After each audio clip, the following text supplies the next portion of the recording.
మహబూబ్ నగర్ జిల్లాలో పాలమూరు యూనివర్సిటీలో కూడా ఉగాది వేడుకలు ఘనంగా జరుగుతున్నాయని చెప్పుకోవచ్చు. ఉగాదికి పండుగ 4 రోజులు అంటే ముందుగానే ఇక్కడ ఉగాది సెలబ్రేషన్ కూడా కొనసాగుతున్నాయి. యూనివర్సిటీలో కూడా తెలుగు శాఖ ఆధ్వర్యంలో కూడా ఉగాది వేడుకలు కూడా కొనసాగుతున్నాయి. ఏదైతే ఈ సంవత్సరం ఉగాది సంవత్సరం కొత్త సంవత్సరం నామ సంవత్సరం కూడా సెలబ్రేషన్ చేసుకున్న పరిస్థితి కనిపిస్తుంది. ప్రస్తుతం మన దగ్గర తెలుగు శాఖ ప్రొఫెసర్ సంధ్యారాణి ఉన్నారు. వారిని అడిగే ప్రయత్నం చేద్దాం. మేడం, ఎట్లా అనిపిస్తుంది సెలబ్రేషన్ ఉగాది? ఇదొక అద్భుతమైన వేడుక.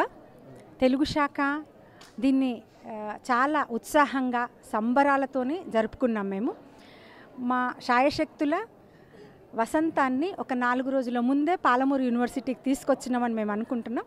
దీనికి కారణం మాకు వెన్నుదన్నుగా ఉండి సపోర్ట్ చేసినటువంటి మా అధికారులు, అట్లాగే ఈ పల్లకిని మోసినటువంటి బోయిలైన నా ప్రియమైన విద్యార్థులు, వీళ్ళ యొక్క సహాయ సహకారాలతోనే మా శాఖ అన్ని రకాలైనటువంటి వేడుకలను సమర్థవంతంగా నిర్వహించగలుగుతుంది. రైట్ మేడం, ఈ ఉగాది సెలబ్రేషన్లో ఇక్కడ ఎలాంటి కార్యక్రమం చేశారు? కవిత్వము, వక్తృత్వము ఈ 2 పోటీలు పెట్టినాము. మేము అన్ని శాఖల వాళ్ళకి పెట్టినాము. ఇక్కడ ఉన్నటువంటి 18 డిపార్ట్మెంట్స్ పిల్లలు దీంట్లో పార్టిసిపేట్ చేసిండ్రు. ఆ తర్వాత బహుమతులు ప్రదానం చేసినాము. ఇంకొకటి ఏమిటి అని అంటే, మా ప్రధానమైన ఉద్దేశం ఏంటంటే, తెలుగువారి సంస్కృతి ప్రతి రాష్ట్రానికి భాషా ప్రయుక్త రాష్ట్రాలు ఏర్పడిన తర్వాత ఏ భాష మాట్లాడే వాళ్ళకు ఒక ప్రత్యేకమైన సంస్కృతి ఉంటుంది. ఆ సంస్కృతిని ప్రతిబింబించేలాగా ఈ వేడుకను చేయాలనేది మా ప్రధానమైన ఉద్దేశం. దాంట్లో భాగంగానే మామిడి తోరణాలు కావచ్చు, బంతి పువ్వులు. మీరు ఒక్కటి గమనించండి, ఎక్కడ ప్లాస్టిక్ పువ్వులే వాడలేదు మేము, బంతి పువ్వులు. ఇవన్నీ ఏమిటి అని అంటే, ప్రకృతిలో మనం మమేకమై జీవించడమే జీవన సూత్రం అని చెప్పడమే దీని ఉద్దేశం.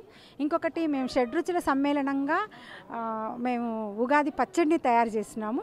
అదేమిటంటే, జీవితంలో వచ్చే ప్రతి సవాలు అంతా తీపే ఉండదు, అంతా జయాలే ఉండవు, అపజయాలే ఉండవు, అన్నిటి సమ్మేళనమే జీవితం అని చెప్పడంలో మేము దీన్ని ఈ విధంగా నిర్వహించుకున్నాం. అది దీని ఉద్దేశం. కొంతమంది విద్యార్థులను వారిని అడిగే ప్రయత్నం చేద్దాం. సెలబ్రేషన్ ఏ విధంగా చేసుకునే రోజు 4 రోజుల కంటే ముందే ఉగాది యూనివర్సిటీలు కూడా సెలబ్రేషన్ చేసుకున్నారు. ముఖ్యంగా సాంప్రదాయ ప్రకారంగా కూడా మీరు తయారయ్యారో తెలుస్తుంది. ఇక్కడ ఎట్లా అనిపిస్తుంది విద్యార్థుల మీద సెలబ్రేషన్ చేసుకోవడం? ఈరోజు ఈ సమావేశాన్ని ఏర్పాటు చేసినటువంటి మేడానికి ప్రత్యేకంగా ధన్యవాదాలు చెప్తున్నాం. ఈ కార్యక్రమం ఉద్దేశించి ఉగాది ఉత్సవం ముందస్తుగానే మేము నిర్వహించుకున్నందుకు చాలా సంతోషంగా ఉంది. అంటే ఇప్పుడు ఈ సెలబ్రేషన్లో ఎట్లాంటి కార్యక్రమాలు చేసుకున్నారు? ఇక్కడ అచ్చం ఉగాది పండుగ మనం ఊర్లలో ఇండ్ల దగ్గర చేసుకున్నట్టునే చేసుకున్నారా? కవి సమ్మేళనం ఏర్పాటు చేసుకున్నాం ముందస్తుగా. 18 డిపార్ట్మెంట్లు మొత్తం ఇన్వాల్వ్ అయినాయి, వాళ్ళు కూడా వచ్చేసారు. సంతోషంగా ఏర్పాటు చేసుకున్నాం. తర్వాత వచ్చేసి భక్ష్యాలు, పులిహోర, ఇంకా షడ్రుచుల్లో భాగంగా అది తీర్థంగా వాళ్ళు పుచ్చుకొని సంతోషంగా వెళ్ళడం జరిగింది. ఉగాది అంటేనే తీపు, తీయదనము, పులుపు అని ఉంటుంది. ముఖ్యంగా ఈరోజు మీరు ఈ యూనివర్సిటీలో కూడా ఎట్లాంటి కార్యక్రమం చేస్తారు? ఈ ఉగాది వేడుకలు ఎట్లా అనిపిస్తుంది? సహజంగా మీరు ఇండ్లల్లో చేసుకుంటారు ఉగాది పండుగ, కానీ ఇక్కడ 4 రోజుల ముందే ఈ యూనివర్సిటీలో చేసుకుని అనిపిస్తుంది. ఎట్లా అనిపిస్తుంది సార్? వాస్తవంగా ఏంటంటే, ఆధునికీకరణ పేరుతో మూలాల్ని మర్చిపోతున్నాం మనం.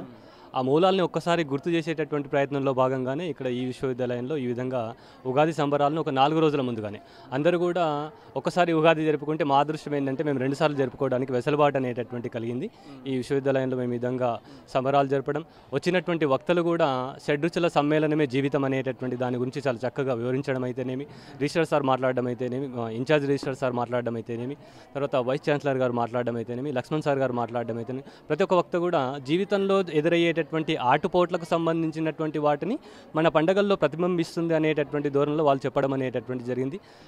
చాలా ఆనందోత్సాహాల మధ్య, నిజానికి వాస్తవంగా ఇళ్లలో కూడా ఇంత గొప్పగా అయితే జరుపుకోము సార్. వాస్తవంగా ఏదో పిండి వంటకాలు చేసుకోవడము, అలా గుడికి వెళ్ళి రావడము, పూజ చేసుకోవడం, తినడం అయిపోయింది, అక్కడితోనే క్లోజ్ చేస్తాము. ఇంత గొప్పగా జరుపుకోవడం అనేటటువంటి నిజంగా సంతోషదాయకమైనటువంటి విషయం. అయితే ఇందులో ఉగాది వేడుకలు కూడా జరిపిన సందర్భంగా ఈ ఉగాది వేడుకకు సంబంధించి పండుగ కొత్త సంవత్సరం అనేది తెలుగు సంవత్సరంగా వస్తుంది. విశ్వనామ సంవత్సరం అనేది వచ్చింది. ఈ సంవత్సరం ఎట్లా ఉండబోతుంది? విశ్వావసు నామ సంవత్సరం అనేటటువంటిది అందరికీ కూడా సకల సంపదలు, అష్టైశ్వర్యాలు, ఆరోగ్యాలను ప్రసాదించాలని అనుకుంటున్నాం. జరుగుతుందని కూడా ఆశిస్తూ ఉన్నాం. కొంతమంది మహిళా విద్యార్థులు, మేడం ఇక్కడండి, ఎట్లా అనిపిస్తుంది ఈరోజు సెలబ్రేషన్ చేసుకోవడం? ఈ తెలుగు శాఖ ఆధ్వర్యంలో కూడా సెలబ్రేషన్ చేసుకున్నారు, ఎట్లా అనిపిస్తుంది మీకు? మేము ముందుగానే 4 రోజుల ముందుగానే యూనివర్సిటీలో ఉగాది సంబరాలు జరుపుకోవడం జరిగింది. ఇక్కడ ఈ ఉగాది సంబరాలకు మేము అన్ని డిపార్ట్మెంట్స్ నుంచి పోటీలు నిర్వహించడం జరిగింది. అందులో అన్ని డిపార్ట్మెంట్స్ పాల్గొని వాళ్ళ యొక్క ప్రతిభను చూపించారు. చాలా చక్కగా కవిత్వం, వక్తృత్వం చెప్పడం జరిగింది. అయితే ఈ సంబరాలకు ఇచ్చేసిన ముఖ్య అతిథి గుంత లక్ష్మణ్ గారు చాలా చక్కగా ఉపన్యసించడం జరిగింది. సమాజంలో ఎలాంటి పరిస్థితులు ఉన్నాయి, చరిత్ర గురించి, ఇంకా ఉగాది గురించి చాలా చక్కగా మాట్లాడడం జరిగింది. అలాగే మేము ఉగాది సంబరాలను మేము ఎక్కడ ఏ కాలేజీలో ఇప్పటివరకు చదివిన దాంట్లో నిర్వహించుకోలేదు. ఇక్కడ యూనివర్సిటీలోనే నిర్వహించుకోవడము చాలా సంతోషదాయకము. అయితే మాకు ఈ సంబరాలలో జానపద గీతాలు, నృత్యం చేయడం జరిగింది. ఇంకా భక్షాలు, పులిహోర పెట్టారు. షడ్రుచుల సమ్మేళనంగా ఉగాది పచ్చడి అందరికీ ఇవ్వడం జరిగింది. అందరూ పుచ్చుకున్నారు. చాలా సంతోషదాయకంగా జీవితాంతం గుర్తుండిపోయే విధంగా ఇక్కడ యూనివర్సిటీలో ఉగాది సంబరాలు జరుపుకోవడం జరిగింది. మీరు చెప్పండి, ఈరోజు ఉగాది వేడుకలు జరిగాయి. ఇక్కడ ఉగాది పండుగ అంటేనే గ్రామీణ ప్రాంతాలు కూడా చాలామంది పిండి వంటలు అలాగే ఉగాది పచ్చడి కూడా చేస్తుంటారు. ఈ యూనివర్సిటీలో మీరు సెలబ్రేషన్ చేసుకుని ఏమేమి చేశారు? ఇక్కడ ఇందులో ఉగాది సంబరాల్లో పాల్గొనడం చాలా హ్యాపీగా ఉంది. లాస్ట్ ఇయర్ కూడా పాల్గొన్నాము, ఈ సంవత్సరం కూడా పాల్గొన్నాము. ఇక్కడ స్పెషల్గా ఉగాది పచ్చడి, భక్షాలు, పులిహోరాలు అన్నీ బాగానే చేయించారు. చాలా మంచిగా అనిపించింది. రైట్. ఉత్తమైన కూడా పాలమూరు యూనివర్సిటీలు కూడా ఉగాది వేడుకలు 4 రోజుల ముందే ఇక్కడ సెలబ్రేషన్ చేసుకున్నారు. ఏదైతే తెలుగు శాఖ ఆధ్వర్యంలో కూడా ఉగాది పండుగ సెలబ్రేషన్ కూడా అంగరంగ వైభవంగా నిర్వహించారు. ముఖ్యంగా తెలుగు సాంప్రదాయ ప్రకారంగా విద్యార్థులు కూడా సాంప్రదాయ దుస్తులను ధరించి కూడా ఇక్కడ ఉగాది వేడుకలు వాళ్ళ తోటి స్నేహితుల మధ్యలో కూడా జరుపుకొని ఉగాది పచ్చడికి సంబంధించింది అలాగే భక్ష్యాలను కూడా సెలబ్రేషన్ కూడా చేసుకొని అక్కడ తీసుకొచ్చి ఒకరికొకరు తినిపించుకొని పంచాంగం ఏదైతే ఉగాది పచ్చడి కూడా తాగిన పరిస్థితి కనిపిస్తుంది. ఉత్తమైన కూడా యూనివర్సిటీలో కూడా ఉగాది వేడుకలు కూడా ఘనంగా జరిగాయి చెప్పుకోవచ్చు. ప్రపంచంలో ఏ మూల ఏ క్షణం ఏం జరుగుతుందో వేగంగా తెలుసుకోవడానికి తొలి వెలుగు వాట్సాప్ ఛానల్ని ఫాలో చేయండి.